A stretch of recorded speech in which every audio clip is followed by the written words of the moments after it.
गुरु जी से नहीं ऊंचा होगा, हो जाएगा ऊंचा, कर दिए ऊंचा आप करेंगे बस ठीक है। और आप समझो। ठीक है, ज़्यादा में फिर गिर जाता है। हाँ उधर लगा देना उसको, ऐसा लगाया था चाचू इधर देखो। देखो, इधर यहाँ से लगाएगा, अब देखो पूरा आ रहा है इसमें। इतना छोटा सा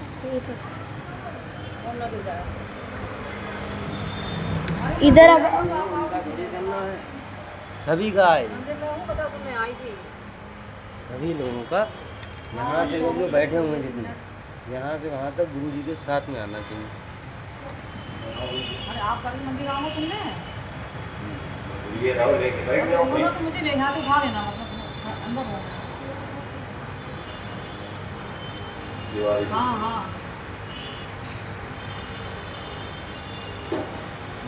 नहीं हो तो नहीं, सफाई हो गई अभी हुई है 3 मिनट, हम जल्दी आ गए, 5:30 पे आ गए। हाँ, ये बल्ब लगाना है अंदर। अरे मैं किधर नहीं बैठ पाऊँ, ले जाना है यहाँ से, नहीं भी बैठना है नहीं, ना, नहीं, बैठने वाली है। गरम बताओ। पता है मैं मंदिर जाऊँगी। दरवाजे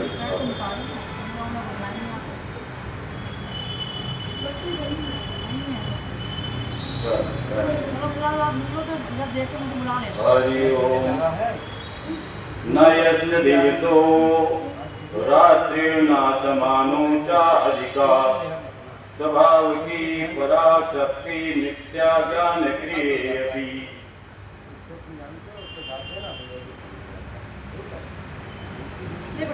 मेरु शिखर के पर्वत पर जहाँ एक तालाब था और सुंदर वन था, ब्रह्म वन, वहाँ प्रातः काल के सूर्य के समान एक विशाल शहर था।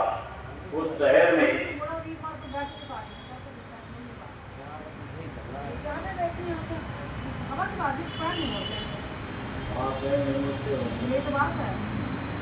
मैं कहा था, विचार आया था कि 4-6 कुर्सियाँ मंगा ली जाए, तो जिनको पैर में दिक्कत हो उनके लिए कुर्सी ठीक रहता।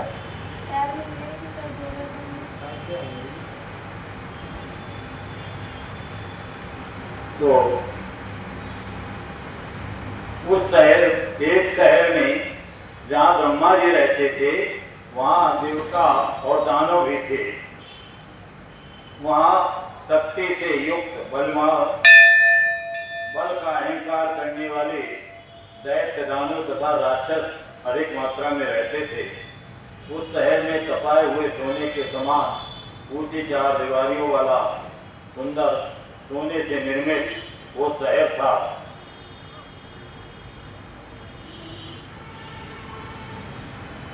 छोटे बुर्जों और ढालू सतों तथा गलियों से युक्त उस शहर में बड़ी सुंदर शोभा थी। वहाँ ब्रह्मा अपने सभासदों के साथ निवास करते हैं।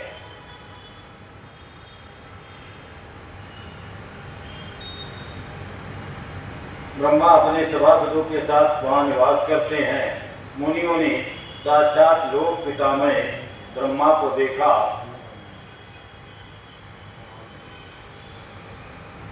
देवर्षियों के समुदाय उनकी सेवा में ब्रह्मा के पास बड़े बड़े देवता और ऋषि बैठे थे। उस समय ब्रह्मा जी का दर्शन करके ऋषि सब प्रसन्न हुए थे। ऋषियों ने ब्रह्मा जी से बात की। ऋषियों ने पूछा ब्रह्मा जी से, संसार की सृष्टि, पालन और संहार करने के लिए भगवान 3 रूप धारण करते हैं। संसार की सृष्टि यानी बनाने के लिए और पालन करने के लिए और धारण करने के लिए 3 रूप भगवान के हैं। सृष्टि के लिए ब्रह्मा जी का रूप है, पालन के लिए विष्णु भगवान का और संहार के लिए रुद्र भगवान का रूप धारण करते हैं। आप पुराण पुरुष परमात्मा ब्रह्मा को नमस्कार करते हुए ऋषि बोले कि जिनका शरीर प्रकृति जिनका शरीर है, यानी परमात्मा का शरीर क्या है? प्रकृति। प्रकृति माने संसार, संसार ही परमात्मा का स्वरूप है। प्रकृति जिनका शरीर है, जो प्रकृति में क्षोभ उत्पन्न करने वाले हैं तथा प्रकृति रूप में तेज विकारों से युक्त हैं, जो वास्तव में भगवान निर्विकार है, ऐसे ब्रह्मा को नमस्कार किया। देवताओं और ऋषियों ने जाकर के ब्रह्मा जी को नमस्कार करके स्तुति की है। स्तुति में देवता कहते हैं, ऋषि कहते हैं कि ब्रह्मांड जिनकी देह है, परमात्मा का शरीर पूरा ब्रह्मांड है, यानी परमात्मा के एक स्थूल शरीर है, एक सूक्ष्म शरीर है। सूक्ष्म शरीर वह है जो सभी प्राणियों के अंदर, सभी प्राणियों के हृदय में निवास करता है। वो परमात्मा का सबसे छोटा स्वरूप है, जो हर एक प्राणी के हृदय में निवास करे, वो परमात्मा का छोटा रूप है। और परमात्मा का जो स्थूल रूप है या जो बड़ा रूप है, तो वो इतना बड़ा है कि सारा संसार उस परमात्मा के शरीर के अंदर है, यानी पूरे संसार, पूरे ब्रह्मांड से भी बड़ा परमात्मा का रूप है। परमात्मा का जैसे 14 प्रकार के भुवन है, तो एक भुवन परमात्मा का सिर है, 2 भुवन उनके हाथ हैं और नीचे के पाताल उनके चरण है। ऐसा परमात्मा का स्वरूप कहा गया है। तो प्रकृति भी क्षोभ उत्पन्न करने वाले प्रकृति रूप में 23 विकारों से युक्त होने पर भी जो निर्विकार है, ऐसे ब्रह्मा जी को नमस्कार। ब्रह्मांड जिनकी देह है, तो भी जो ब्रह्मांड के पेट में निवास करते हैं। परमात्मा के बारे में महेश्वरी और देवताओं ऋषियों ने कहा कि परमात्मा है, कुछ कहते हैं कि परमात्मा नहीं है। अब इस विवाद का निर्णय होना है कि परमात्मा है अथवा नहीं है। तो उसका उत्तर जो दिया, वो उत्तर भी बड़ा अनोखा उत्तर है। कहा कि परमात्मा इतना बड़ा है कि उसके सारा संसार, आकाश पाताल और पृथ्वी से भी बड़ा है परमात्मा। पहली बात बताई। दूसरी कंडीशन जो बता रहे हैं वो और कठिन है। कह रहे हैं जो ब्रह्मांड के उदर में निवास करते हैं, मतलब पहले तो कहा कि पूरा ब्रह्मांड, पूरा संसार परमात्मा। दूसरा उत्तर दे दिया कि संसार के पेट में परमात्मा। और एक उत्तर तीसरा ये है कि वो हर प्राणी के हृदय में है। तो ये 3 तरह की बातें बता दी ब्रह्मा जी ने देवताओं को, ऋषियों को कि परमात्मा है कैसा। एक है संसार के पेट में है, एक पूरा संसार ही परमात्मा है, एक सभी प्राणियों के हृदय में परमात्मा है। इसको यूं कह सकते हैं, एक राम दशरथ का बेटा, एक राम घट घट में लेटा। घट घट माने हर एक के हृदय में, हृदय को घट कहते हैं। घड़ा भी कहते हैं, घट भी कहते हैं, हृदय भी कहते हैं। एक राम दशरथ का बेटा, एक राम घट घट में लेटा, एक राम ने जगत पसारा, एक राम सब जग से न्यारा। तो परमात्मा सब जग से न्यारा है। परमात्मा ने सब जग को पसारा है, यानी बनाया है। और वो परमात्मा हर घट में, हर हृदय में लेटा है, और वही परमात्मा दशरथ का बेटा है। ब्रह्मांड जिनकी देह है और ब्रह्मांड के उदर में जो निवास करते हैं तथा वहां रहकर जिनके कार्य और कारण सम्यक रूप से सिद्ध होते हैं, उन ब्रह्मा जी को नमस्कार। यानी ये स्तुति में ये वाक्य कहे हैं कि आप जो है संसार के पेट में है और आप ही पूरा संसार हैं, जो सर्वलोक स्वरूप तथा सभी संसार, सभी लोकों की सृष्टा हैं। जो जिसने पृथ्वी आकाश पाताल बनाया है, सभी को जिसने बनाया है, जो संपूर्ण जीवों का शरीर से संयोग और वियोग कराने में हेतु है, यानी परमात्मा के कारण ही सारे शरीर एक दूसरे के संपर्क में आते हैं और एक दूसरे से बिछुड़ते हैं। जैसे परिवार में 3-4 सदस्य होते हैं, पत्नी होती है, पुरुष होता है और वे बच्चे होते हैं, तो माता पिता होते हैं, उनमें से कोई बिछुड़ता भी है और कोई आकर नया जुड़ता है। जब शिशु बालक होता है तो नया जुड़ता है, और जब माता पिता में से कोई जाता है तो कोई बिछोड़ता भी है, और इस बिछोड़ने के पीछे परमात्मा ही हेतु या कारण होते हैं। ऐसे परमात्मा ब्रह्मा को नमस्कार है। हे पितामह, आज से संपूर्ण जगत की सृष्टि, पालन और संहार होते हैं, तो भी माया से आवृत होने के कारण हम आपको नहीं जानते। स्तुति करने वाले देवता कह रहे हैं, ऋषि कह रहे हैं कि यद्यप सारे संसार को परमात्मा ने ढक लिया है, सारा संसार परमात्मा के अधीन है, लेकिन संसार की जो माया है, संसार में आने के बाद भौम परत जिम डावर पानी तिम जीवय माया लपटानी। कपिल ने देवहूति को बताया है कि ये जीव जब पेट में होता है, जब बच्चा होने के पहले ये प्राणी भगवान की स्तुति करता है, और स्तुति करने के बाद तब वो गर्भ से बाहर आता है, क्योंकि वहाँ गर्भ में तरह तरह के कीड़े उसे काटते नोचते हैं, तो वहाँ वो दुखी होता है। और जैसे ही वहाँ परमात्मा की याद करता है, परमात्मा की स्तुति करता है, और जब वो जमीन में आ जाता है तो वो जैसे आकाश का पानी बरसने पर मैला हो जाता है, ऐसे उसका जो निर्मल मन है, निर्मल पवित्र चित्त वहाँ प्रार्थना जो करता है, वो आकर संसार की माया को देखकर रोने लगता है कि कहाँ आकर फंस गए, और फिर संसार में धीरे धीरे रच बस जाता है और संसार की माया लिपटती चली जाती है। धन, ये धन है, ये पिता है, माता है, ये भाई है, तमाम तरह के लगाव ममता ये संसार में माया के रूप में, मोह के रूप में उससे जुड़ते जाते हैं प्राणी से। तथा माया से आवृत होने के कारण हम आपको नहीं जानते हैं। परमात्मा की स्तुति करने वाला देवता और ऋषि कहते हैं कि हम संसारिक माया में ऐसे बिध गए हैं कि आपको बिना आपको जानते पहचानते नहीं, आपको भूल जाया करते हैं, और इस प्रकार परमात्मा आपको प्रणाम है। सूत जी कहते हैं उन महाभाग महर्षियों के द्वारा, महात्माओं के द्वारा, साधुओं के द्वारा, देवताओं के द्वारा स्तुति करने पर भी ब्रह्मा जी उन मुनियों को आनंद प्रदान करते हुए गंभीर वाणी से ब्रह्मा जी बोले। ब्रह्मा जी ने कहा, महान सतोगुण के संपन्न, महान सतोगुण से संपन्न महाभाग तेजस्वी ऋषियों, महात्माओं, तुम सब लोग यहाँ किस कारण आए हो, क्या पूछने आए हो?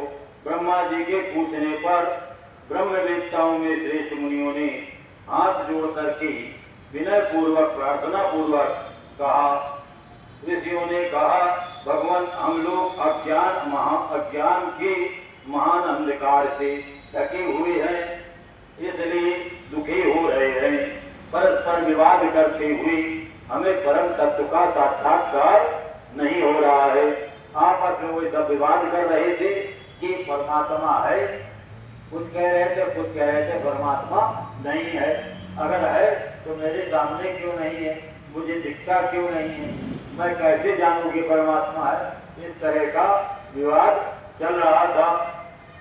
इस विवाद को महात्माओं ने ब्रह्मा जी से पूछा।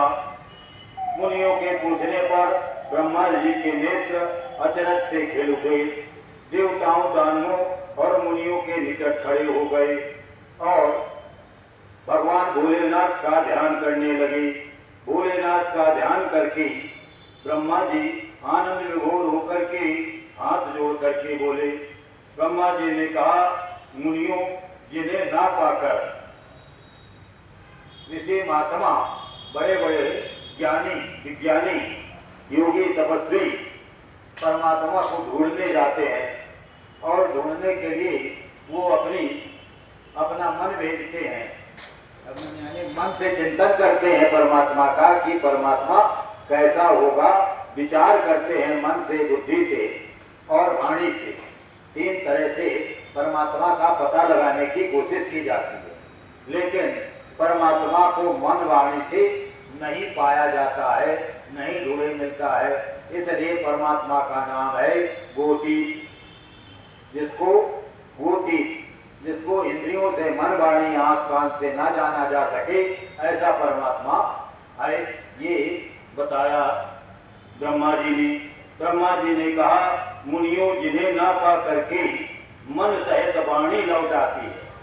मन भी जाता है ढूंढने, वाणी भी जाती है ढूंढने और परमात्मा को नहीं पा पाती है, भोलेनाथ को ढूंढ नहीं पाती है। जिनके आनंदमय स्वरूप का अनुभव करने वाला पुरुष कभी किसी से नहीं डरता, जिससे संपूर्ण भूतों और इंद्रियों के साथ ब्रह्मा विष्णु रुद्र और इंद्र पूर्वक ये समस्त जगत पहले प्रकट होता है। उस परमात्मा से ही ये संसार सबसे पहले प्रकट हुआ था, जिसको मन वाणी से पता नहीं कर पाते, ऐसा परमात्मा सबसे पहले संसार में प्रकट हुआ था। और जब प्रकट हुआ था तो समस्त भूतों के साथ, भूतों का मतलब आकाश, पानी, अग्नि, पृथ्वी और जल, इन 5 चीजों के साथ परमात्मा प्रकट हुआ था। उस समय पहले तो जल नहीं था, पहले उजाला भी नहीं था, लेकिन जब परमात्मा प्रकट हुआ तपस्या के द्वारा, तब उसने उजाला भी किया और जल को देखा। फिर जल में उसने पृथ्वी तैयार की। तो इस प्रकार परमात्मा पहले प्रकट होता है, जो कारणों की भी सृष्टा और विचारक परम कारण है परमात्मा। भाई, संसार बनने का कारण हम पता लगाते हैं तो संसार क्यों बना, तो संसार बनने का कारण परमात्मा है।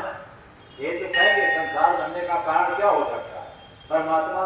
तो इसलिए परमात्मा का एक नाम कारण है। तो परमात्मा परम कारण है, जिनके सिवा और किसी से कभी भी संसार की उत्पत्ति नहीं होती। परमात्मा के अलावा और किसी से संसार नहीं बनता। परमात्मा जिससे संसार बना है, जिसने बनाया है, उसका नाम परमात्मा है।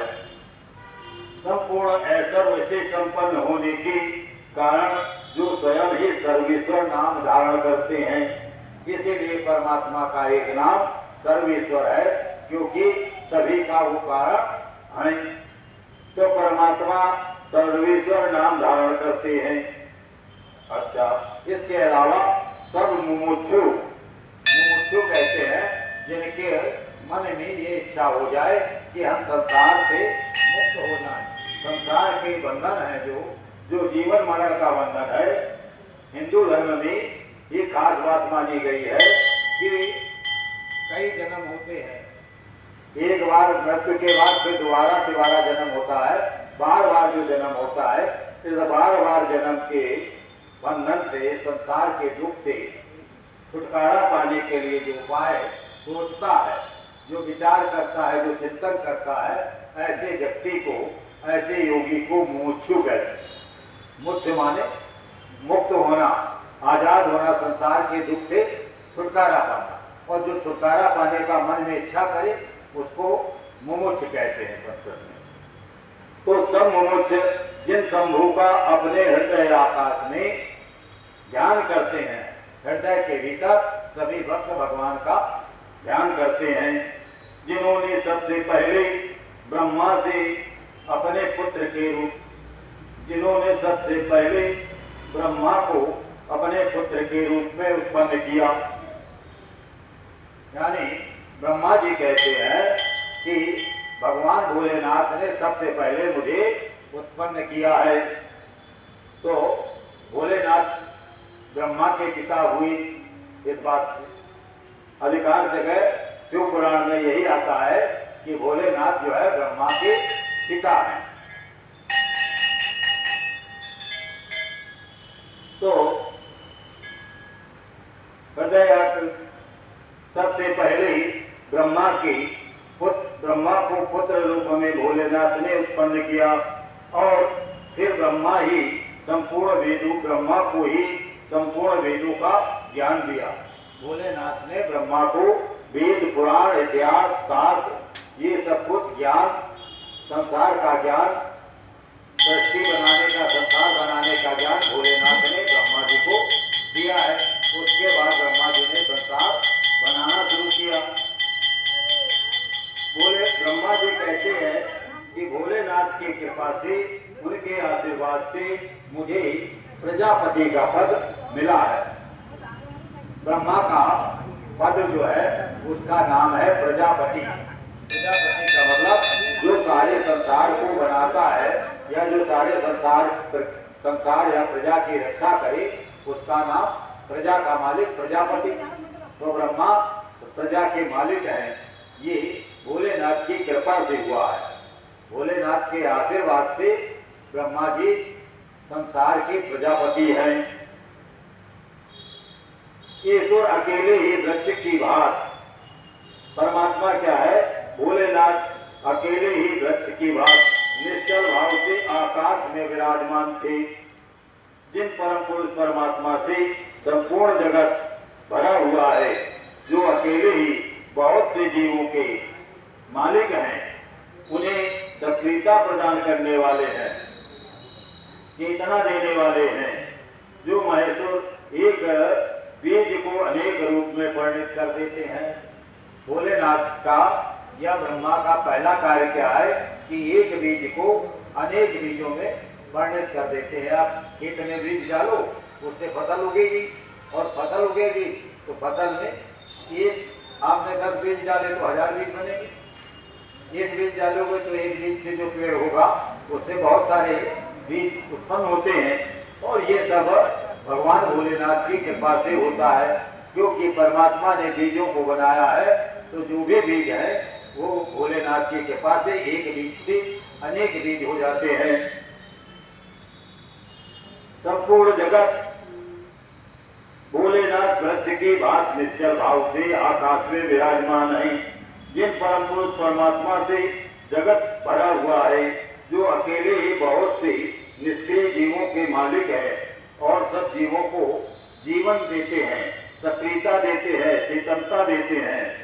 जो भोलेनाथ एक बीज को अनेक रूपों में बदल देते हैं, जो सबका शासन करने वाले, सबके मालिक हैं। इन जीवों सहित इन समस्त संसार में समस्त लोगों को बस में रखते हैं। सब रूपों में एकमात्र भगवान रुद्र ही ऐसा करते हैं। दूसरा कोई नहीं है जो सदा ही मनुष्यों के हृदय में अनेक भली बात प्रविष्ट होकर भगवान क्या करते हैं? मनुष्य के, प्राणी के हृदय में प्रवेश करते हैं। जब हम भक्ति करते हैं, जब भक्ति पूर्वक श्रद्धा करते हैं या श्रद्धा से कथा सुनते हैं या श्रद्धा से भक्ति जाप पूजा करते हैं, तो भगवान आ करके कान के रास्ते से, जब कथा सुनेंगे तो कान के रास्ते से प्रवेश करके हृदय में पहुंचते हैं। तो भगवान का काम है कि हृदय में भली बात प्रवेश करके जो स्वयं संपूर्ण विश्व को देखते हुए भी दूसरों से कदाप लक्षित नहीं होते हैं। और यानी भगवान सबको देख लेते हैं, लेकिन सब भगवान को नहीं देख पाते हैं। और सदा समस्त संसार की वो स्वामी हैं, यानी संसार की अधिष्ठाता हैं, जो अनंत शक्तिशाली एकमात्र भगवान रुद्र काल से मुक्त हैं। भगवान ने आगे आता है जने कि सृष्टि जब बनाई, ब्रह्मा ने पहले रुद्र को बनाया, और रुद्र ने फिर अनेक रुद्र बनाए, फिर उन्होंने और अनेक रुद्र बनाए। ऐसे कोटि रुद्र बने। कोटि रुद्र के बाद फिर शंख और अरब और पद्म रुद्र बने, और रुद्रों से पूरा संसार भर गया। और रुद्रों की खासियत ये थी कि उनको काल का डर नहीं था, उन्हें मृत्यु का डर नहीं था, यानी वो सब अमर थे, वो इनको मर नहीं रहे थे। तब ब्रह्मा को तकलीफ हुई और उनसे पूछा कि आप में से कोई मरने वाला नहीं है। तब रुद्रों से ब्रह्मा ने कहा कि कि ऐसा विस्तार करो संसार का जिसमें कुछ लोग मरते जाएं और जितने मरते जाएं उसी क्रम में पैदा होते रहे, तो संसार कभी कम नहीं पड़ेगा, जगह कम नहीं पड़ेगी। तो इस तरह से ब्रह्मा ने रुद्रों से कहा कि ऐसे प्राणी बनाओ जो मरण धर्मा हो, जो मरते भी हो। तब रुद्रों ने मना कर दिया कि ये काम मुझसे नहीं होगा, ये तो पाप है, ऐसा काम हम नहीं करेंगे कि हमारे रुद्र मरे, हमारे रुद्र अमर बने रहे, हमारी सृष्टि अमर बनी रहे। तब ब्रह्मा ने दूसरा उपाय सोचा। फिर उसके बाद ब्रह्मा ने मैथुनी सृष्टि का विचार मन में लाए। तब उन्होंने स्त्री पुरुष का जोड़ा अपने शरीर से प्रकट किया। तो इस तरह से संसार का विस्तार ब्रह्मा ने किया। तो एकमात्र भगवान रुद्र काल से मुक्त है। काल से मतलब मृत्यु से मुक्त है। रुद्र की मृत्यु नहीं होती है, वो अमर होते हैं, समस्त कारणों पर भी शासन करते हैं। और संसार में जिस चीज को जो भी कारण है, सभी कारणों के मालिक वह रुद्र है, जिनके लिए ना दिन है ना रात्रि है, जिनके समान भी कोई नहीं है, रुद्र के समान कोई नहीं है। फिर अधिक तो कैसे हो सकता है? रुद्र से बड़ा कोई नहीं हो सकता है, रुद्र के बराबर भी कोई नहीं हो सकता है। जिनके ज्ञान बल और क्रिया रूपी पराशक्ति स्वाभाविक एवं नित्य है, रुद्र की जिनके पराशक्ति स्वाभाविक एवं नित्य है, जो इस विनाशशील अव्यक्त प्रकृति, ये संसार जो है विनाशशील माना गया है। संसार बनता बिगड़ता है, संसार में बदलाव होता है, परिवर्तन होता है। तो जो परिवर्तन हो, जिसमें जो बदले, उसको कहते हैं क्षर। क्षर माने बदलना या नष्ट होना। संसार क्षर है और परमात्मा अक्षर है, यानी परमात्मा कभी नष्ट नहीं होता, तो वो अक्षर कहलाता है। या अव्यक्त, उसी को संसार प्रकृति को, संसार को अव्यक्त भी कहा गया। पर तथा अमृत स्वरूप और अक्षर अविनाशी जीवात्मा पर शासन करते हैं। रुद्र जो है वो अक्षर है, अविनाशी है और सारे संसार पर वो शासन करते हैं। उनका निरंतर ध्यान करने से, रुद्र भगवान भोलेनाथ का ध्यान करने से, मन को उनमें भोलेनाथ में लगाने से या लगाए रहने से, उन्हीं के तत्व की भावना करते हुए उनमें तन्मय हो जाए, यानी उन्हीं के रूप में हो जाए, उन जैसा हो जाए। तन्मय रहने से जीव अंत में भोलेनाथ को ही प्राप्त करता है। फिर तो सारी माया अपने आप दूर हो जाती है। जब प्राणी परमात्मा को पा लेता है तो ये संसारिक माया निपट जाती है। जब हम भक्ति से जुड़ जाते हैं, भगवान में चिंतन करते हैं, तो संसार की माया दूर हट जाती है। फिर सारी माया अपने आप दूर हो जाती है। भगवान के पास उनके पास न तो बिजली प्रकाश करती है और न सूर्य चंद्रमा प्रभा फैला पाते हैं। अब अपित भगवान के प्रकाश से सारा संसार प्रकाशित है। वो करोड़ों सूर्य के समान है, इसलिए भगवान से ही संसार प्रकाशित है, भगवान ही सूर्य है।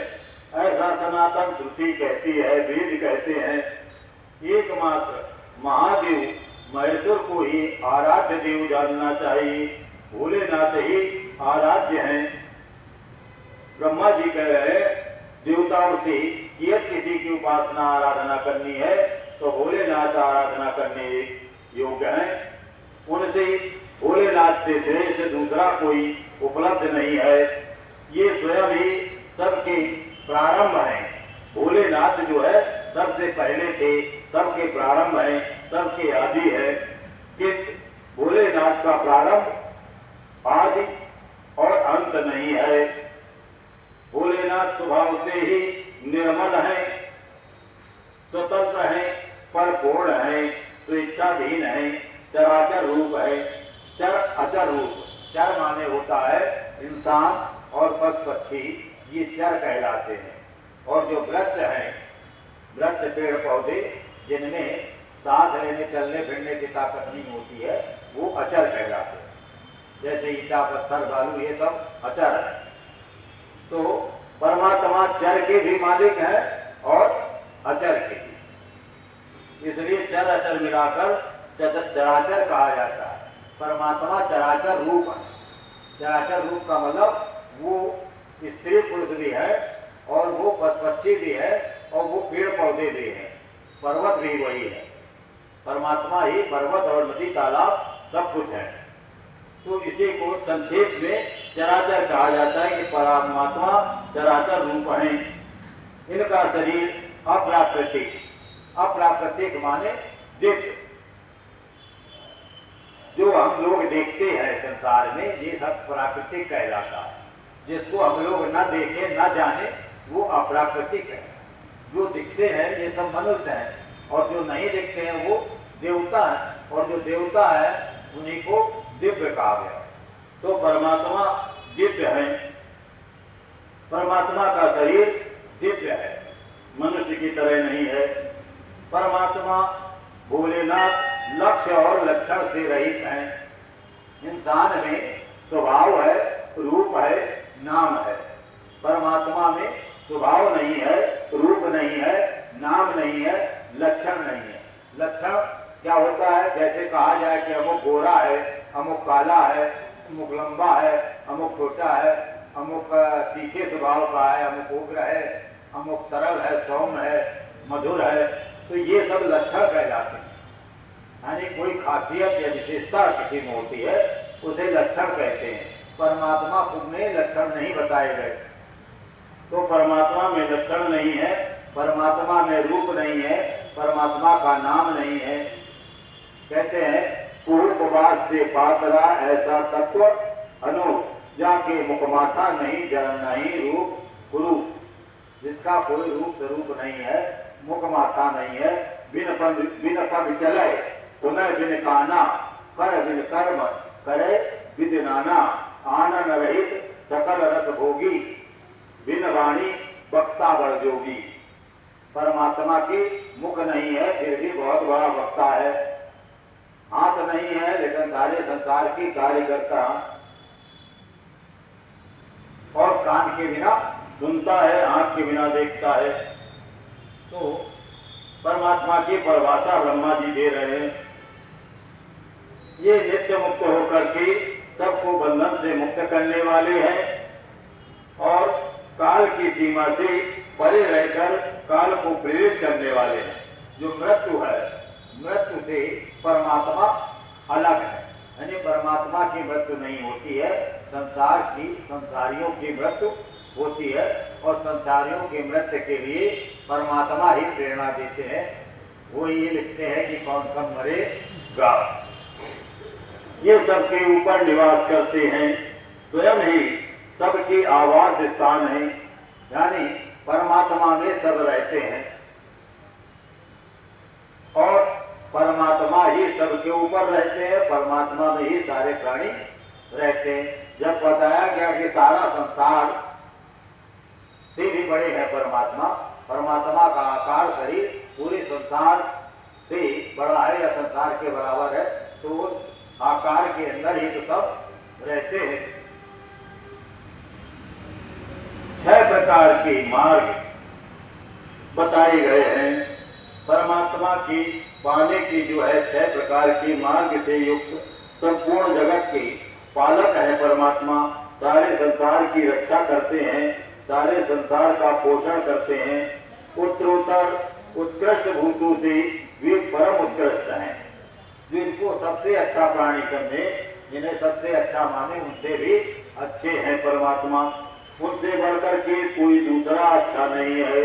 अनंत आनंद स्वरूपी, अनंत आनंद राशि रूपी मकरंद का पान करने वाले वो भौरे के समान है। अखंड ब्रह्मांडों को जैसे भौरा कमल में फूल में शहद इकट्ठा करता है, मिठाई है भौरे में, मीठा जो है फूलों से चुनता है, उसी तरह से परमात्मा भी भौरे के समान मधुव्रत है और अखंड ब्रह्मांडों को मसल करके मृत पिंड के समान कर देने की कला में पंडित है, प्रवीण है। आने संसार को चाहे तो क्षण में मिटा सकते हैं, यानी मसल सकते हैं संसार को। उदारता, वीरता, गंभीरता, मधुरता इन सबके महासागर हैं। दया के, करुणा के, प्रेम के, वीरता और उदारता के, मधुरता के, आनंद के सागर कौन है? परमात्मा है। इन सबके सागर, इन सबके महासागर हैं। इनके समान भी कोई वस्तु नहीं है। व्रत और संपूर्ण दान तपस्या साधनों को भी सत्पुरुषों ने अनुराग की उत्पत्ति के लिए बताया था। यानी जो हम दान, व्रत, तपस्या करते हैं ये परमात्मा में प्रेम करने के लिए है। और ब्रह्मा, विष्णु और रुद्र तथा दूसरे दूसरे देवता एवं असुर आज भी उग्र तपस्या के द्वारा भगवान को पाने की, भगवान को देखने की इच्छा करते हैं।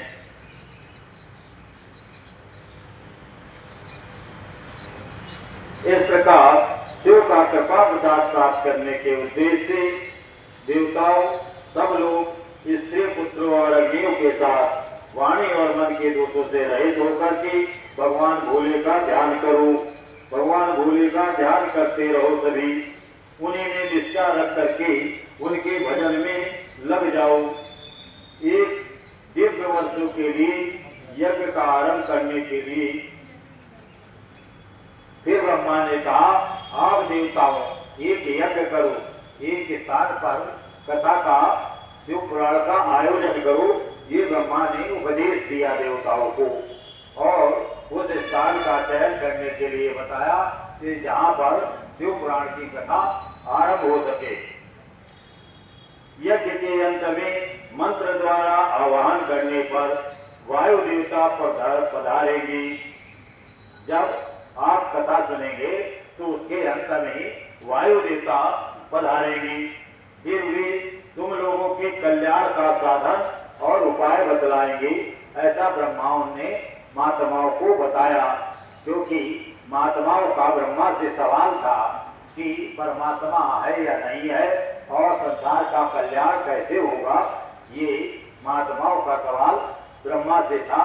उस सवाल का उत्तर ब्रह्मा ने दिया है कि आप पवित्र स्थान में बताऊंगा, उस स्थान में तपस्या करना, पूजा करना, आराधना करना, कथा सुनना शिव पुराण की।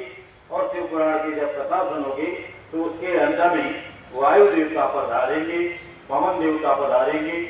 फिर वे ही तुम सब लोगों का कल्याण और उपाय बताएंगे। यानी उपाय ब्रह्मा ने नहीं बताया, साधन ब्रह्मा ने नहीं बताया। उपाय और साधन बताने की जिम्मेदारी पवन देवता को दे दी कि पवन देवता महात्माओं को उपाय और साधन बताएंगे। इसके बाद सब लोग, सभी देवता और महात्मा पूर्णमयी वाराणसीपुरी को जाना। बनारस, काशी, पहले काशी आकाश में थी, बाद में फिर भोलेनाथ ने ये काशी आकाश से उतारकर यूपी में गंगा किनारे बसाई है। और काशी बनारस में जाना, वहाँ पिनाक पानी भगवान भोलेनाथ, विश्वनाथ भक्तजनों पर कृपा करने के लिए मैया पार्वती के साथ विहार करते रहते हैं। हे ब्राह्मणों, वहाँ तुम्हें बड़ा भारी आश्चर्य दिखाई देगा। उस आश्चर्य को देख करके तुम फिर मेरे पास, फिर ब्रह्मा जी के पास आना। पहले भोलेनाथ के पास काशी भेजा देवताओं को और फिर देवताओं से कहा जब वहाँ हो देख लेना तब हमारे पास फिर आना, क्योंकि अब परमात्मा का अनुभव कराना है देवताओं को। क्योंकि सवाल था कि परमात्मा है कि नहीं है, ये सवाल ब्रह्मा से पूछा था। तो ब्रह्मा ने कहा कि आप काशी जाइए और काशी में देख करके लौटिए, तब बताना, तब पूछना कि परमात्मा है कि नहीं है। और वहाँ पर तुम्हें पवन देव मिलेंगे, पवन देव से पूछ लेना। फिर काशी में तुम्हें अचरज दिखाई देगा। अचरज को देख करके ब्रह्मा के पास आना और मोक्ष का उपाय ब्रह्मा फिर बताएंगे। उस उपाय से एक ही जन्म में मुक्ति तुम्हारे हाथ में आ जाएगी। मतलब काशी जाने से एक जन्म में अगर काशी में मरता है तो उसकी मुक्ति हो जाती है, और अगर काशी में नहीं मरता है या भगवान भोलेनाथ की पूजा नहीं की है तो उसको बार बार कई जन्म लेने पड़ते हैं। इसलिए कहा है कि एक जन्म में मुक्ति अगर पाना है तो काशी जाओ। एक जन्म में मुक्ति तुम्हारे हाथ में आ जाएगी, जो अनेक जन्मों के संसार बंधनों से छुटकारा दिला देगी। वहीं ठीक रखा था। तो ये बताया कि आपको काशी में रहने से अनेक जन्मों का जो बंधन है वो छूट जाएगा।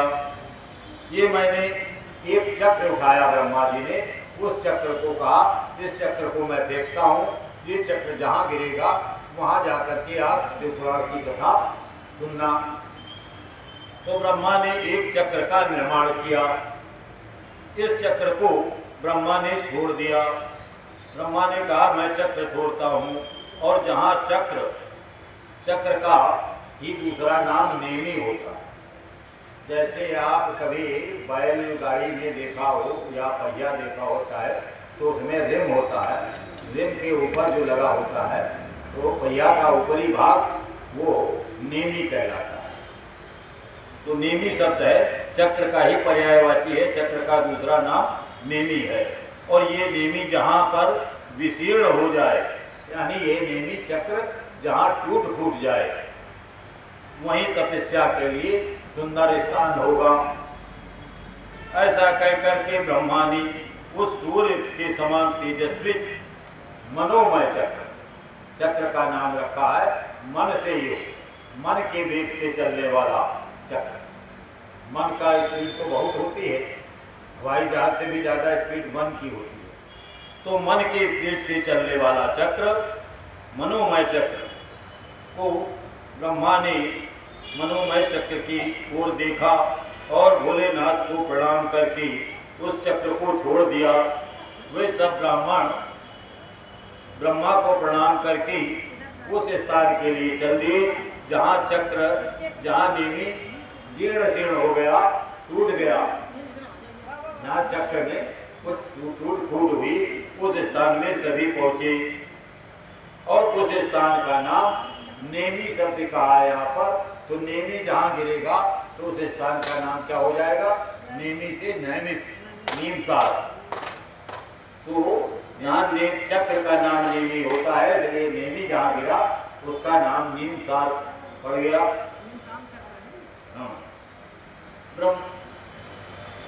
ब्रह्मा जी का फेंका हुआ सुंदर चक्र शिलाखंडों से युक्त होकर निर्मल एवं स्वादिष्ट जल से पूर्ण किसी जंगल में गिरा। जंगल कहते हैं अरण्य, इसीलिए निमिष माने नीमसार, और जो अरण्य है, अरण्य का मतलब जंगल, नैमिषारण्य इसीलिए नाम होगा। तो वो जंगल में गिरा। उस चक्र की नेमी के टूटने से मुनि पूजित मुनियों द्वारा पूजा किया गया, वह नैमिष नाम से विख्यात हुआ। यानी उस स्थान पे जहाँ पर वो चक्र गिरा वो स्थान महात्माओं ने पूजित किया, इसलिए उसका नाम नैमिष विख्यात हो गया। अनेक यक्ष, गंधर्व, विद्याधर वहाँ जाकर रहने लगे नैमिषारण्य में। पूर्व काल में जगत की रचना की इच्छा रखने वाले विश्व सृष्टा एवं अग्नि के उपासक प्रजापतियों ने एक दिव्य यज्ञ आरंभ किया था उसी नैमिषारण्य में। वहाँ पर शब्द अर्थ न्याय के ज्ञाता महर्षियों ने क्रिया योग और विधि का अनुष्ठान किया।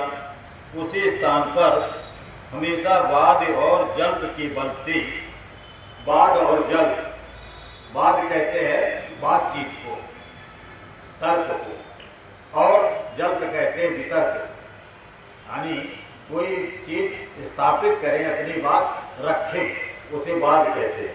दूसरा है उस बात का खंडन करने लगे कि आपकी बात गलत है, तो गलत साबित करने वाली बात को जल्प कहते हैं, और सही कहने वाले को, या जो पहले कही जाए वो बात है, जो बाद में कही जाए वो जल्प है। तो वहाँ पर उस स्थान पर विद्वानों ने वाद और जल्प के द्वारा, जल्प के युक्त वचनों द्वारा अतिवाद करने वाले, अतिवाद एक वाद हो गया, दूसरा जल्प हो गया, तीसरा अतिवाद करने वाले वेदों से बहिष्कृत, जिन्होंने वेद की बात जो नहीं मानते हैं या वेदों ने जिन्हें गलत बताया ठहराया है, ऐसे लोगों को नास्तिक कहते हैं। तो वेद बहिष्कृत नास्तिकों को पराहत या पराजित करते थे। वो जो महात्मा नैमिषारण्य में तपस्या कर रहे थे, जो शिव पुराण सुन रहे थे, उनमें इतना क्षमता, इतना ज्ञान था, इतनी विद्या थी कि वो नास्तिकों को ये समझाने में कामयाब हो जाते थे कि परमात्मा है। दो तरह के लोग हैं, एक आस्तिक है, आस्तिक श्रद्धा करते हैं कि परमात्मा है, ये मान लेते हैं। जो ये बात मान ले कि परमात्मा है, वे आस्तिक कहलाते हैं। जो ना माने वो नास्तिक कहलाते हैं। जैसे चीन के लोग नास्तिक हैं और इंडिया के लोग आस्तिक हैं। तो वो महात्मा नास्तिकों को समझाने में सफल हो जाते थे कि परमात्मा है। तभी से नैमिषारण्य ऋषियों की तपस्या का स्थान बन गया। स्फटिक मणि पर्वत की शिलाओं से युक्त है। फिर सूत जी कहते हैं, सूत जी कहते हैं कि उस समय वो सभी देवता वहाँ पहुँचे और वहाँ कथा सुनने लगे। शिवपुराण की जब कथा हुई तो कथा के अंत में वायु देवता, पवन देवता प्रकट हुई और पवन देवता ने पूछा, पवन देवता बोले उन ब्राह्मणों से, महात्माओं से जो कथा सुन रहे थे और जो कथा कह रहे थे। सूत जी कथा कह रहे थे। सौनक आदि, सौनक ऋषि नेता थे ब्राह्मणों के। तो 88,000 ऋषि, 88,000 ऋषियों का नेतृत्व सौनक कर रहे थे। 88,000 ऋषि और सौनक ऋषि सूत जी से कथा सुन रहे थे। बड़ा प्रांगण था। कल्पना कर सकते हो कि 88,000 ऋषियों को कथा सुनाने बैठे हैं सूत जी। तो वहाँ वायु देवता, पवन देवता बोले, ब्राह्मणों, मैंने आया हुआ 88,000 ब्राह्मण थे जो कथा सुन रहे थे। इस महान यज्ञ का अनुष्ठान पूर्ण होने तक तुम सब लोग कुशल से रहो। यज्ञ हंता देवद्रोही दैत्य बाधा तो नहीं पहुंचाई है। यानी वहाँ पर दैत्यों का काम होता था कि जहाँ कथा हो रही हो वो बाधा पहुँचाते हैं और देवता और महात्मा कथा सुनते हैं। तो वायु देवता ने पूछा कि आपको कोई दिक्कत तो नहीं हुई यहाँ नैमिषारण्य में? क्या तुम लोगों ने शस्त्र ग्रहों द्वारा देवताओं का और पितृ कर्मों द्वारा पितरों का भली भांति पूजन करके यज्ञ संपन्न किया है? और यज्ञ की समाप्ति होने पर अब आप लोग क्या करना चाहते हैं? पवन देवता ने महात्माओं से पूछा कि अब आप लोग क्या करना चाहते हैं? तो मुनियों ने कहा, हमारे कल्याण की वृद्धि के लिए जब आप स्वयं यहाँ आ गए हैं, पवन देवता से कहा कि आप मेरा कल्याण करने के लिए आए हैं, तो अब आप कुछ कथा सुनाओ। पवन देवता से ज्ञान सीखने के लिए ब्राह्मणों ने कहा। तो आप स्वयं यहाँ आ गए हैं, तब आप हमारा सब प्रकार से कुशल मंगल ही है तथा हमारी तपस्या भी उत्तम होगी। अब पहले का वृत्तांत सुनिए। अब एक कथा यहाँ पर आरंभ होती है। महात्माओं ने कहा, ब्राह्मणों और मुनियों महात्माओं ने कहा, हमारा हृदय अज्ञान अंधकार से आक्रांत है। आक्रांत मतलब दुखी है। मुनि महात्मा ये सोच रहे थे कि इस प्रश्न का उत्तर हम नहीं ढूंढ पाए कि परमात्मा है या नहीं है। तो इस प्रश्न के उत्तर न पाने के कारण हमारा हृदय मन दुखी है, हमारी बुद्धि अधूरी है और इस अज्ञान रूपी अंधकार से हम दुखी हैं। तब हमने विज्ञान की प्राप्ति के लिए पूर्व काल में प्रजापति की उपासना की।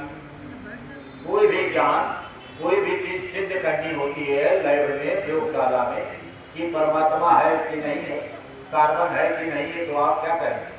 विज्ञान का सहारा लेंगे। तो महात्माओं ने विज्ञान का सहारा लिया। तब वायु देवता, तब ऋषियों ने विज्ञान की प्राप्ति के लिए पूर्व काल में प्रजापति ब्रह्मा की उपासना की और शरणागत वत्सल प्रजापति ने ब्राह्मणों पर कृपा करी और कृपा करके इस प्रकार कहा,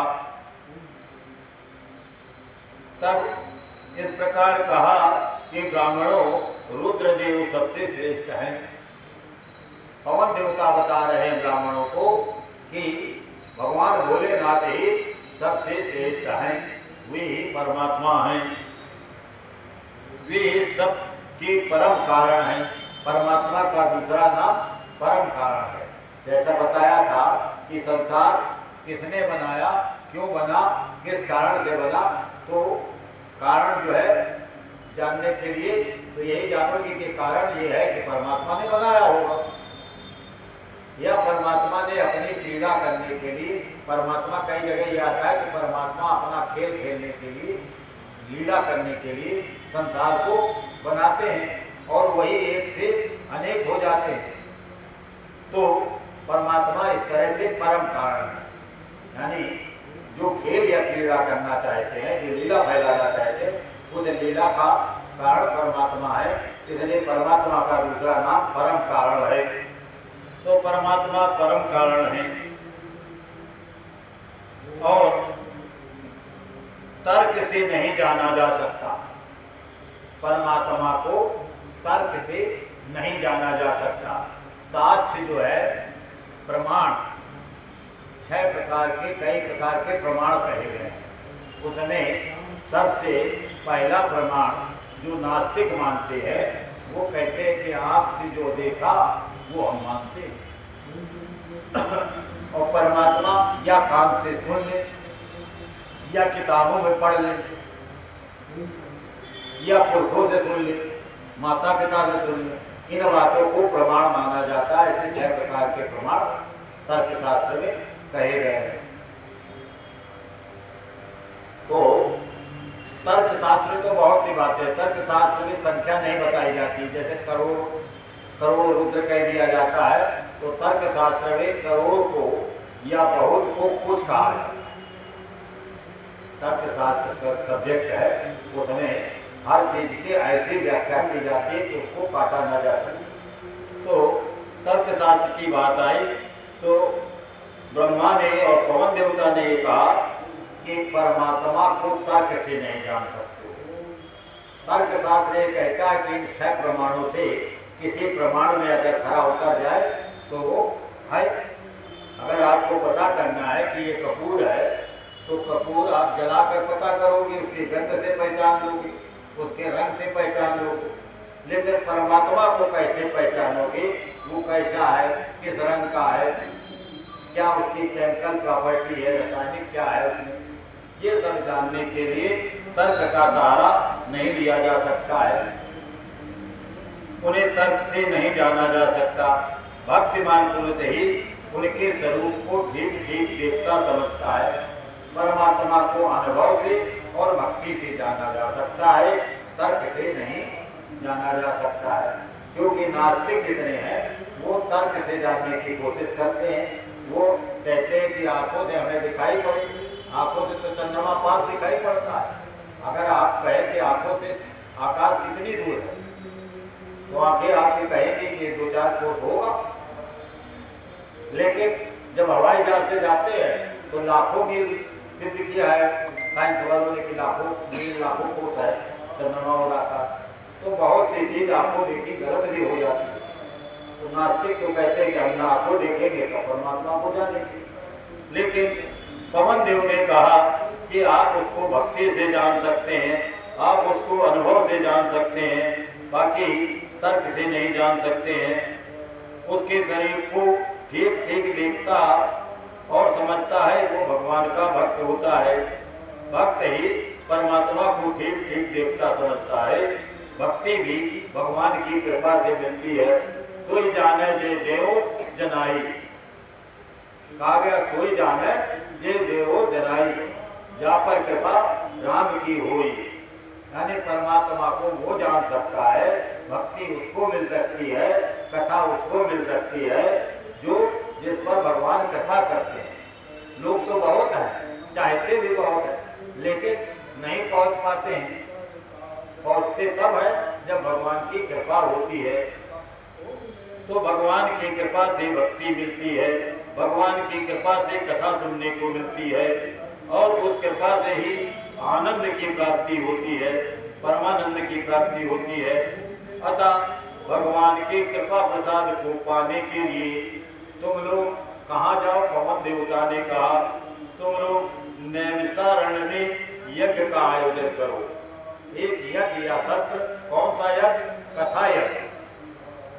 यज्ञ का मतलब है कथा यज्ञ से कि आप बैठ करके सूत जी के सामने और सोना का 88,000 ब्राह्मण बैठे और लंबे समय तक कथा सुने, सत्संग करें। उस सत्संग को भी यहाँ यज्ञ कहा गया।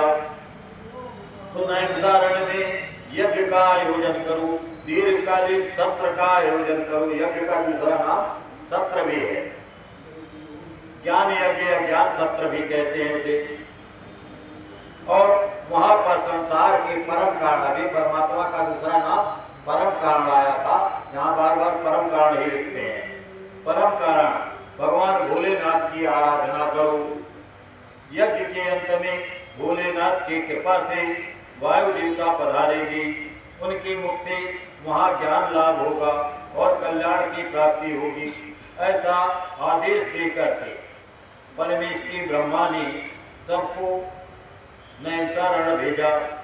इस देश में इस देश में उनके आगमन की प्रतीक्षा करते हुए 1000 वर्ष में जो कथा चली, महीना नहीं, सप्ताह नहीं, दिन नहीं, 1000 वर्ष तक शिव पुराण की कथा वहाँ हुई नैमिषारण्य में। 1000 दिव्य वर्षों तक दीर्घकालिक यज्ञ के अनुष्ठान में लगे रहे। अतः इस समय आपके आगमन के सिवा हमारे लिए दूसरी कोई प्रार्थनीय वस्तु नहीं है। मतलब मुनि कहते हैं पवन देवता से कि आपका आगमन ही हमारी इच्छा थी कि आप आए और आप आकर के हमें परम तत्व की जानकारी दें, हमें परमात्मा के बारे में, देवताओं को, महात्माओं को परमात्मा के बारे में पवन देवता बताएं। ऐसा उन्होंने देवताओं ने कहा।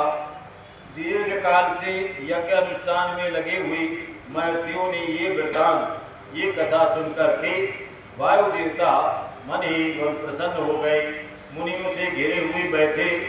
वायु देवता वहीं बैठे रहे। फिर उन सब के पूछने पर भक्ति भाव की वृद्धि के लिए भगवान शंकर की सृष्टि आदि ऐश्वर्य को, भोलेनाथ की कृपा और भोलेनाथ की सृष्टि को पवन देवता ने संक्षेप में बताया है। यानी ये कथा विस्तार से नहीं बताई, संक्षेप में 1000 वर्ष लग गए, तब उन्होंने संक्षेप से कथा बताई। नैमिषारण्य के ऋषियों ने पूछा, देवता आपने ईश्वर के विषय में जो ज्ञान कैसे प्राप्त किया? फिर उन्होंने पूछा महात्माओं ने पवन देवता से कि पवन देवता को ये जानकारी कैसे हो गई कि ईश्वर है। सवाल यही था कि ईश्वर है कि नहीं है। तो ब्रह्मा ने कहा था कि पवन देवता से पूछना। सूत जी ने भी यही कहा, कहानी सुनाई कि पवन देवता से, ब्रह्मा ने कहा है कि पवन देवता से पता लगेगा। अब देवताओं ने और ऋषियों ने पवन देवता से पूछा कि ये बताओ कि पवन देवता को इसका ज्ञान कैसे हुआ कि ईश्वर है, परम कारण है, परमात्मा है। तब पवन देवता बोले, 19वें कल्प, जिसका नाम श्वेत लोहित कल्प था, उस श्वेत लोहित कल्प में ब्रह्मा ने सृष्टि की कामना से संसार बनाने के लिए ब्रह्मा ने पहले तपस्या की। ब्रह्मा ने तपस्या की थी। उस ब्रह्मा की तपस्या से प्रसन्न होकर के पवन देवता एवं उनके पवन देवता के पिता भगवान भोलेनाथ, पवन देवता के पिता भगवान भोलेनाथ ने दर्शन दिया और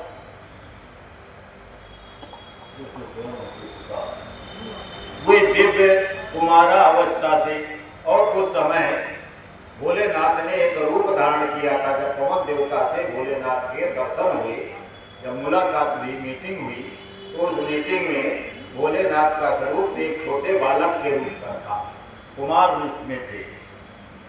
और उनका नाम उस समय भोलेनाथ का नाम था श्वेत मुनि। श्वेत नामक मुनि होकर के दिव्यवाणी बोलते हुए उनके सामने भोलेनाथ उपस्थित हुए। वेदों की जानकार, वेदों के स्वामी है भोलेनाथ, तथा सबके पालक यानी सबके रक्षा करने वाले, पालन करने वाले भोलेनाथ हैं। और उनका दर्शन करके गायत्री सहित ब्रह्मा जी ने प्रणाम किया। यानी भोलेनाथ के पास पहले ब्रह्मा जी गए और ब्रह्मा जी के साथ ब्रह्मा जी की पत्नी गायत्री भी गई। तो गायत्री और ब्रह्मा जी भोलेनाथ को प्रणाम करके उनके पास गए और उनसे उन्होंने उत्तम ज्ञान प्राप्त किया ब्रह्मा ने। और ज्ञान पा करके विश्वकर्मा, यानी ब्रह्मा का एक नाम विश्वकर्मा भी है, यानी सारे विश्व की रचना करते हैं, इसलिए उनका नाम विश्वकर्मा भी है। विश्वकर्मा चतुर्मुख ब्रह्मा संपूर्ण संसार की चर अचर प्राणियों की सृष्टि करने लगे। जब भोलेनाथ ने ज्ञान दिया ब्रह्मा को कि कैसे संसार बनाना है, तब ब्रह्मा ने संसार बनाना शुरू किया। साक्षात परमेश्वर भोलेनाथ से ब्रह्मा ने ज्ञान सुन करके अमृत स्वरूप ज्ञान प्राप्त किया और इसलिए तपस्या के बल से उन्हीं के मुख से पवन देवता को भी ज्ञान प्राप्त हुआ। यानी पवन देवता ने ब्रह्मा से ज्ञान प्राप्त किया, सुना, और ब्रह्मा को तपस्या करते पवन देवता ने देखा भी। मुनियों ने पूछा, आपने वह कौन सा ज्ञान प्राप्त किया जो सत्य से भी परम सत्य एवं शुभ है, तथा जिसमें उत्तम निष्ठा रख करके पुरुष परमानंद को प्राप्त करता है। यानी परमात्मा के बारे में जानने से, परमात्मा क्या है? परमानंद है। तो परमानंद के बारे में जानने से परमानंद की प्राप्ति होती है। वायु देवता बोले, महर्षियों, मैंने पूर्व काल में पशुपाश और पशुपति का जो ज्ञान प्राप्त किया था। अब एक कहानी ये आई पशुपाश और पशुपति की। पाश माने बंधन, बंधना, और पशु माने प्राणी। प्राणी को जो बंधन होता है उस पशुपाश और पशुपति, पशुपति भोलेनाथ का नाम है। और जो उन्होंने व्रत और ज्ञान दिया उसका नाम, जो अस्त्र दिया उस सबका नाम पशुपति हुआ। तो पशुपाश और पशुपति का जो ज्ञान प्राप्त किया था, जो सुख चाहने वाले पुरुष को उस ज्ञान में ऊंची निष्ठा रखनी चाहिए। अज्ञान से उत्पन्न होने वाला दुख ज्ञान से दूर होता है। जो दुख होता है संसार में वो अज्ञान से होता है, और अज्ञान जब ज्ञान हो जाएगा, जब अज्ञान मिट जाएगा तो दुख दूर होकर के आनंद महसूस होगा। वस्तु के विवेक का नाम ज्ञान है। और ज्ञान बताया कि ज्ञान किसका पर्यायवाची है, किसको कहते हैं? कहते विवेक को ज्ञान है। विवेक क्या है? हमें सही गलत की पहचान करना विवेक है, और उसी को ज्ञान कहते हैं। वस्तु के तीन भेद माने गए हैं, यानी संसार के तीन चीजें हैं, तीन भेद। एक पहले का नाम है जड़। जड़ का मतलब जैसे पत्थर है, कठुआ है, लकड़ी है, ये सब चीजें जड़ हैं।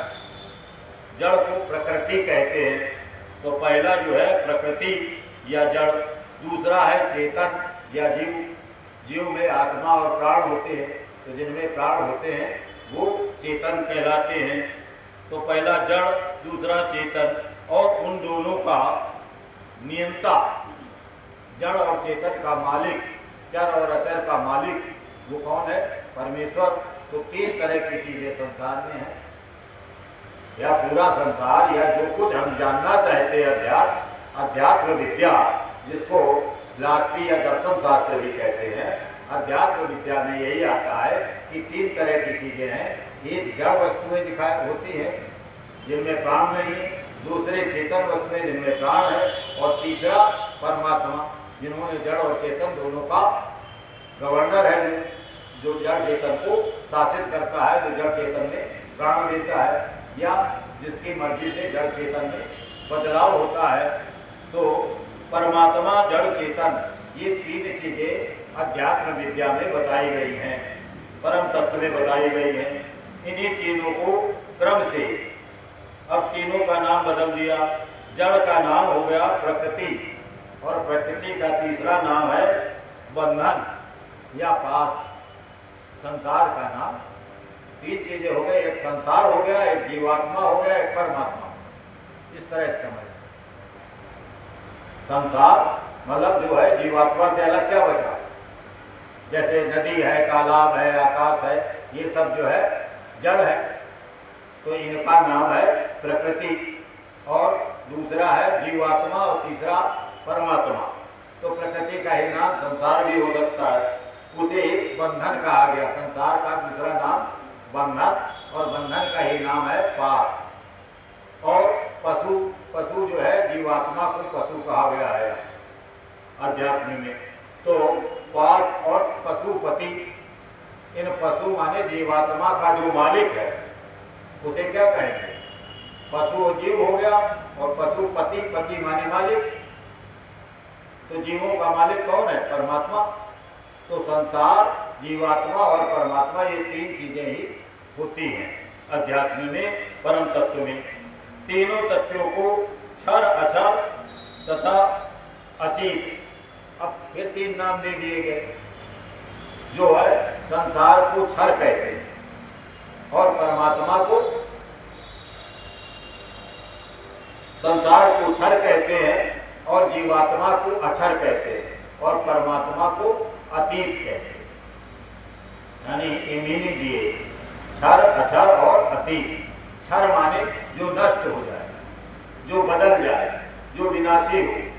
तो संसार की हर चीज आप देखते होंगे कि पहले दूध है, फिर उससे दही बनेगा या खट्टा हो जाएगा।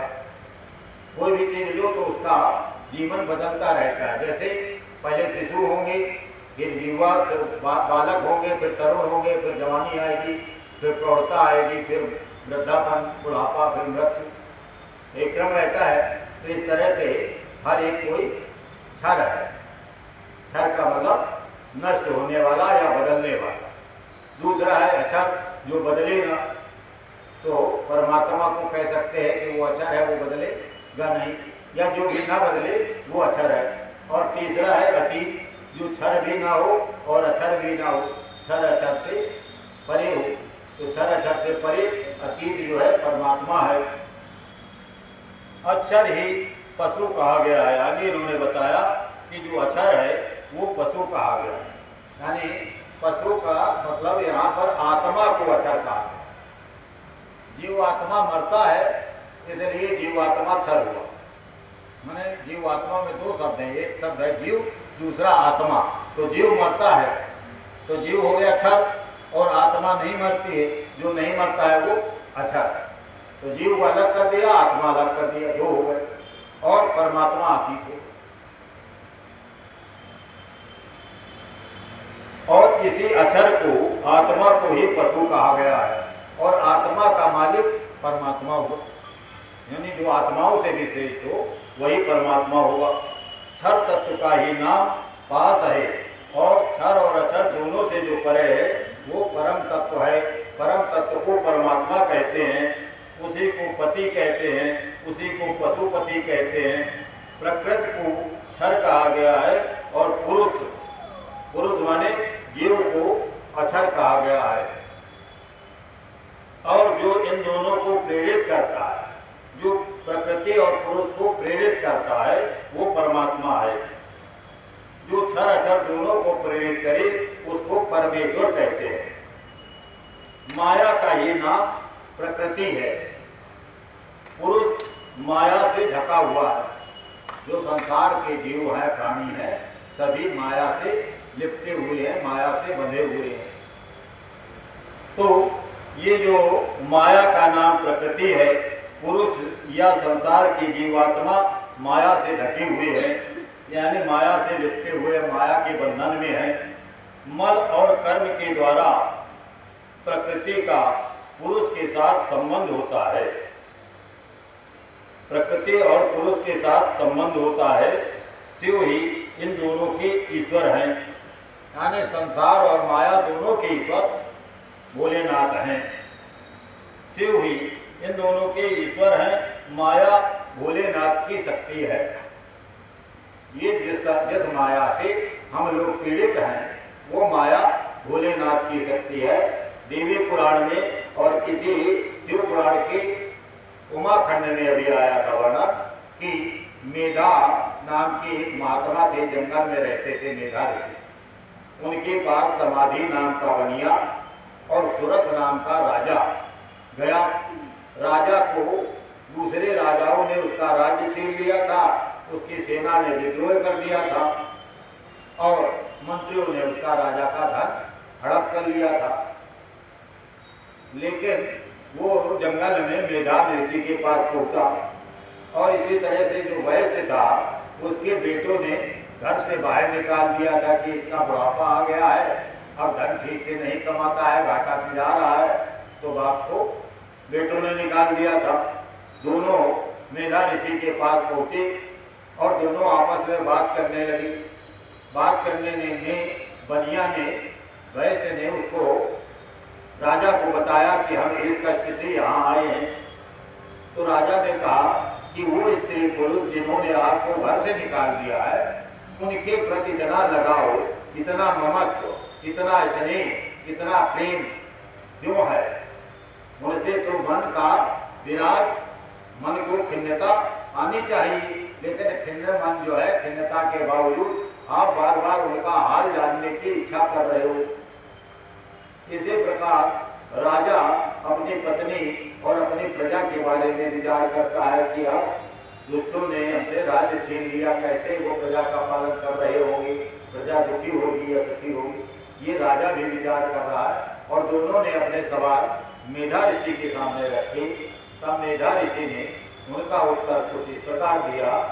मेधा ऋषि ने कहा कि भगवान की एक शक्ति है जिसका नाम माया है, जिसका नाम देवी है। वो देवी माया या वो शक्ति ही पूरे संसार को ममता और मोह के बंधन में डाल देती है। तो प्रकृति शिव इन दोनों के प्रेरक हैं। माया से प्राणी ढका है, चित्त स्वरूप जीव उस माया से ढका है, यानी जीव को चित्त कहा गया। चेतन, चेतन मतलब आनंद रूप है। प्राणी आनंद रूप है, लेकिन आनंद उस माया के कारण से नहीं आ रहा है। संसार उसे दुखालय, दुखमय दिखाई पड़ता है, क्योंकि माया संसार में घेर लेती है। तो आनंद का बेटा है, परमात्मा आनंद है, और हम सारे प्राणी, संसार के प्राणी क्या है? आनंद के अंश हैं। आनंद के बेटा है तो आनंद होना चाहिए, लेकिन वो आनंद माया के कारण नहीं मिलता है और वो संसार दुखालय, दुखमय प्रतीत होता है। चित्त स्वरूप जीव उस माया से ढका है।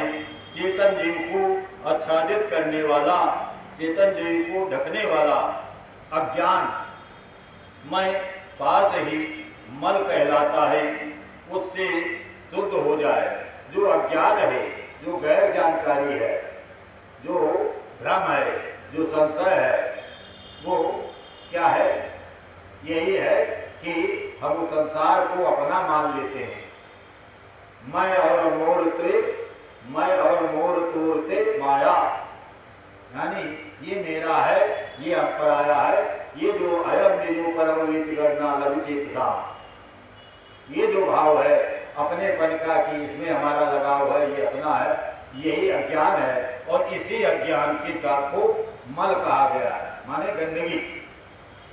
अज्ञान ही गंदगी है। और ये गंदगी अगर दिमाग से हट जाए, बुद्धि से हट जाए, मन से गंदगी हट जाए, तो फिर निर्मल मन से मोह पावा, भगवान को वो प्राप्त करता है। भगवान की भक्ति उसे मिलती है जिसका मन बुद्धि चित्त निर्मल हो। निर्मल मन सोई मोह पावा। तो इन्हें उनका अज्ञानमय पास ही जो बंधन है, संसार में बंधन क्या है? यही अज्ञानता बंधन है कि संसार दुखमय होने का भान, हमें सुख नहीं मिलता है, ये भान ही अज्ञानता है, यही बंधन है, यही पास है। और इसी का नाम मल भी है, इसी का नाम गंदगी है। और इस गंदगी से जब मन चित्त बुद्धि ठीक हो जाए, शुद्ध हो जाए, तो जीव सुता भगवान हो जाता है। जीव ही आत्मा ही परमात्मा हो जाता है, वही ही शिव हो जाता है, प्राणी ही भोलेनाथ हो जाता है, वह विशुद्ध ही शिव तत्व है। ऐसा पवन देवता ने ऋषियों को समझाया। सर्वव्यापी चेतन को माया किस हेतु से आवृत करती है? दूसरा सवाल मुनियों ने पूछा कि ये माया किस कारण से ढक लेती है? माया ऐसा काम क्यों करती है कि प्राणियों को दुख क्यों पहुंचाती है? किस लिए पुरुष को आवरण प्राप्त होता है? पुरुष को ये माया का पर्दा क्यों मिलता है? ये जीव जड़ जीव चेतना ग्रंथ पर गई, छोरत ग्रंथ जान खगराया, विघ्न अनेक करे तब माया। ये माया जो है अनेक प्रकार के विघ्न करने लगती है, बाधाएं उपस्थित कर देती है जब हम उस ग्रंथि को छोड़ने लगते हैं। जीव जड़ चेतना, जीव और परमात्मा के बीच में माया ऐसी गांठ, ऐसी पर्दा डाल देती है कि उसको छोड़ने में दिक्कत होती है। इंद्रिय द्वार झरोखा नाना, जय तय सुर कर बैठे खाना। यानी जितने भी इंद्रियां हैं सबके एक एक देवता कहे गए हैं। हाथ के देवता इंद्र भगवान, पैर के देवता विष्णु भगवान, मुख के देवता अग्नि भगवान, ऐसे सभी अंगों के एक एक देवता कहे गए। ये सभी अंग 10 अंग है, 10 मतलब ज्ञान इंद्रियां हैं। उनमें 5 ज्ञानेंद्रिय है और पांचों ज्ञानेंद्रिय के बारे में कहा गया कि अलगज मीन पतंग जले एक ही आँख, और कहो कबीर तिनकी गा गति जिनके लागी 5। इंसान की 5 इंद्रियां जो लगी हैं, ये 5 इंद्रियां प्राणी को परेशानी देती। आँख के चक्कर में कुछ जीव आँख के चक्कर में परेशान होते हैं। जो पतंगा है, पतंगा को अग्नि सुंदर दिखती है, दीपक की रोशनी सुंदर दिखती है, वो रोशनी में जाकर के अपने प्राण त्याग देता है। अली भौरा, वो उसको गंध सुंदर लगती है, फूल की गंध, और वो फूल में जाकर रात में बंद हो जाता है। हिरन जो है, बहेलिया की आवाज़ उसको मधुर लगती है कानों में, तो कान के कारण, बहेलिया के कारण जो है हिरन दुखी होता है। तो ऐसे आँख कान नाक जीभ, ये मनुष्य में तो सब है। मछली, उसको जो है आप आटे की गोली डाल दीजिए कांटे के जरिए और मछली पकड़ लेते हैं, तो स्वाद में मछली फंस जाती है। और इंसान को तो सारी दिक्कतें हैं, स्वाद में भी फंसता है, संगीत में भी फंसता है, देखने में भी फंसता है। तो इंद्रियों से दिक्कत इंसान को होती है। तो यही पर्दा यही है। फिर कहा गया और किस उपाय से उसका माया का निवारण होता है? तब पवन देव ने कहा व्यापक तत्व को भी आंशिक आवरण प्राप्त होता है। यानी जो व्यापक तत्व है, जो परमात्मा है, उसको भी उसकी शक्ति माया है, जो कि कला आज भी व्यापक है। भोग के लिए किया गया कर्म ही आवरण भी कारण है।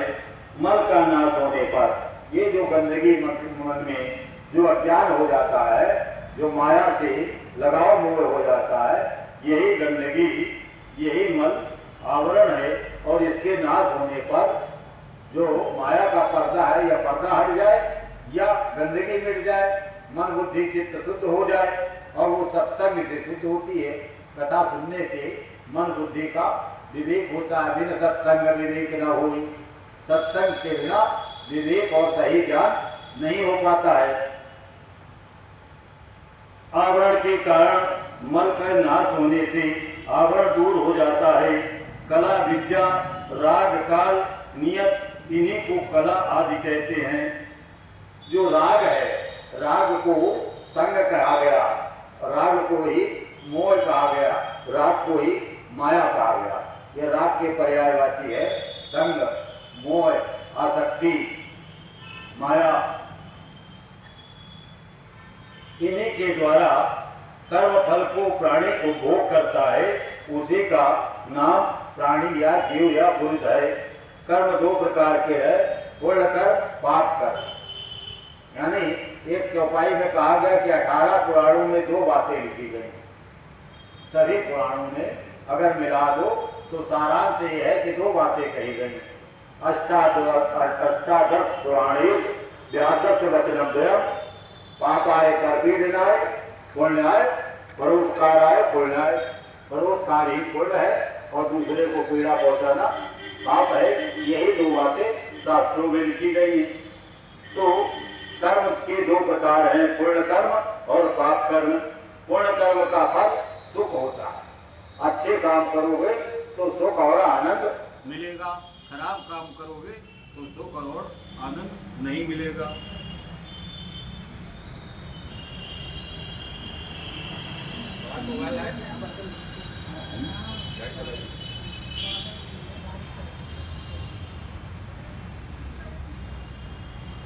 मेरी वो होता वो लाइट वाला ना, वो बोलो बता दे, वो बोलो भाई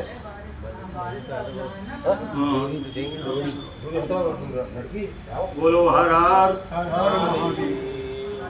विश्व का धर्म की विजय हो, अधर्म का नाश हो। प्राणियों में सद्भावना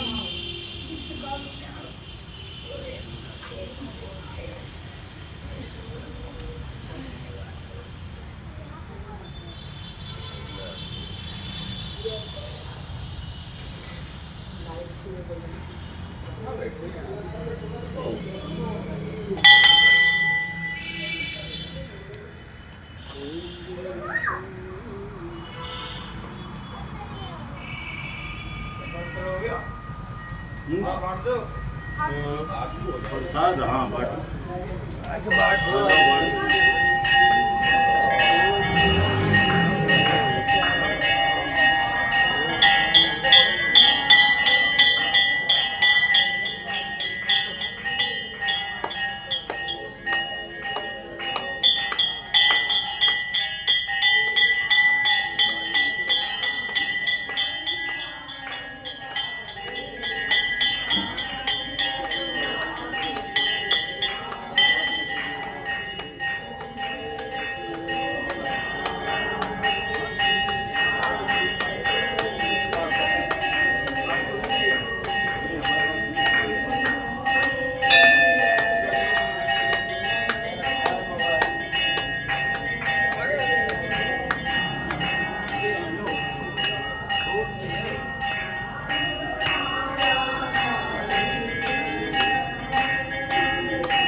बचा लाओ वो लगवा दो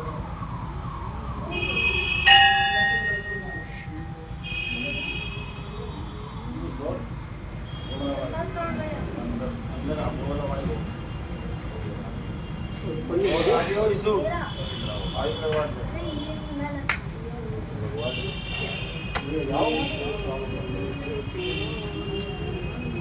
अंदर लेना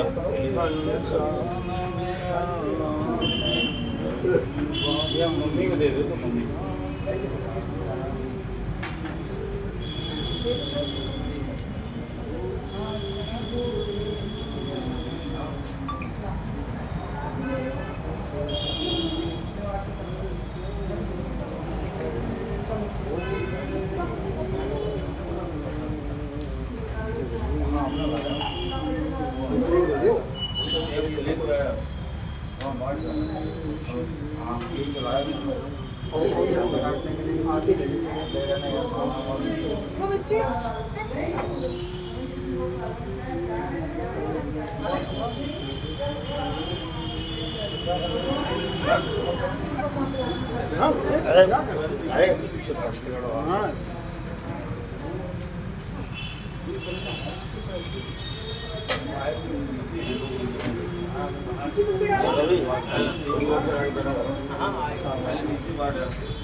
पापा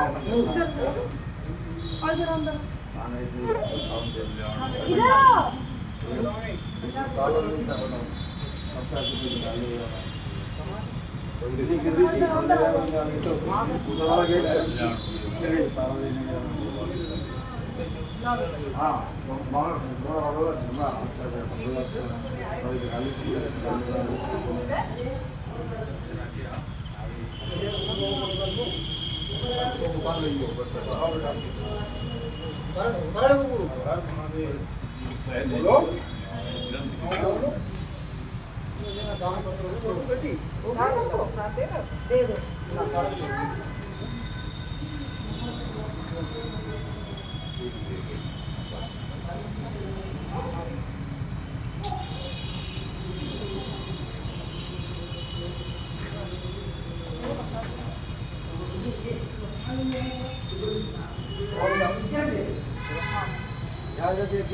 और वो है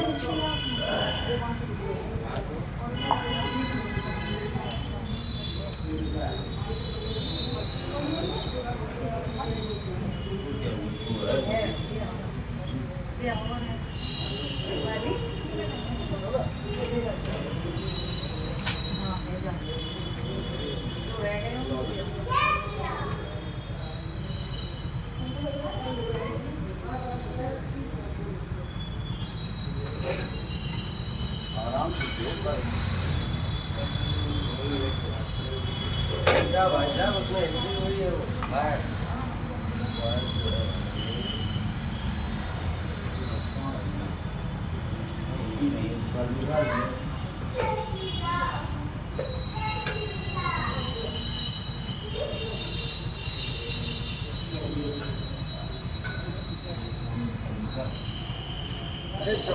अभी ये जांच के रूप में है अभी लगा है अच्छा वो निकालो पापा